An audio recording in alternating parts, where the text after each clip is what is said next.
झारखंड में एक तरफ सीएम हेमंत सोरेन पर संकट के बादल छाए हैं, दूसरी तरफ उनकी पत्नी कल्पना सोरेन को अगला सीएम बनाने की अटकलें लगाई जा रही हैं।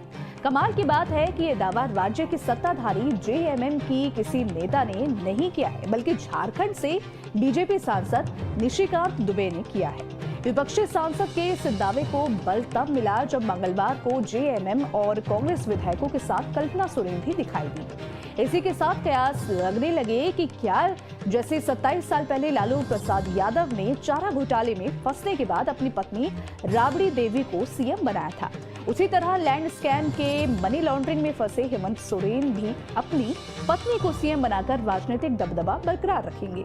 कल्पना सोरेन की बात करें तो वो ओडिशा की मयूरभंज के एक बिजनेसमैन फैमिली में आती है और उनकी मां एक गृहिणी है। कल्पना सोरेन का जन्म 1976 में रांची में हुआ था। उन्होंने एक प्राइवेट स्कूल में पढ़ाई की है और रांची के एक सरकारी कॉलेज से ग्रेजुएशन किया है।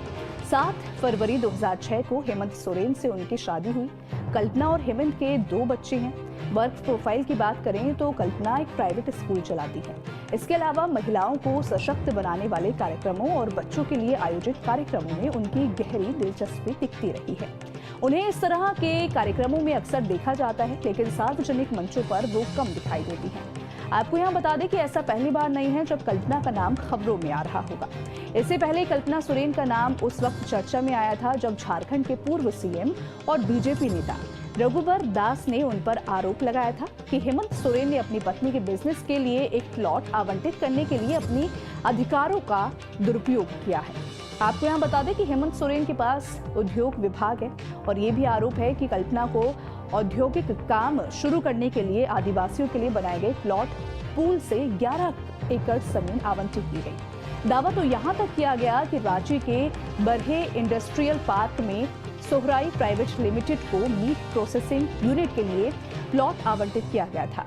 सोहराई प्राइवेट लिमिटेड के मालिक कल्पना सोरेन है। रघुवर दास ने आरोप लगाया था कि प्लॉट आवंटित भ्रष्टाचार निवारण अधिनियम की धारा 13(2) का उल्लंघन है। वहीं हेमंत सोरेन की बात करें तो उनके आवास सहित तमाम ठिकानों पर सोमवार को ईडी की टीम ने दबिश दी। इस दौरान हेमंत सोरेन के गायब रहने की चर्चा हुई। यहां तक कि बीजेपी हमलावर हो गई और दावा किया गया कि हेमंत सोरेन भगोड़ा हो गए हैं।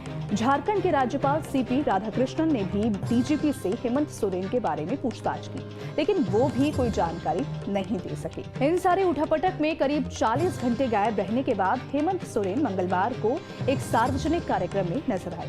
उन्होंने मीडिया के सवालों पर कहा कि मैं था, मैं हूं और मैं रहूंगा। वहीं 31 जनवरी को ईडी के अधिकारियों से मुलाकात करने की बात कही।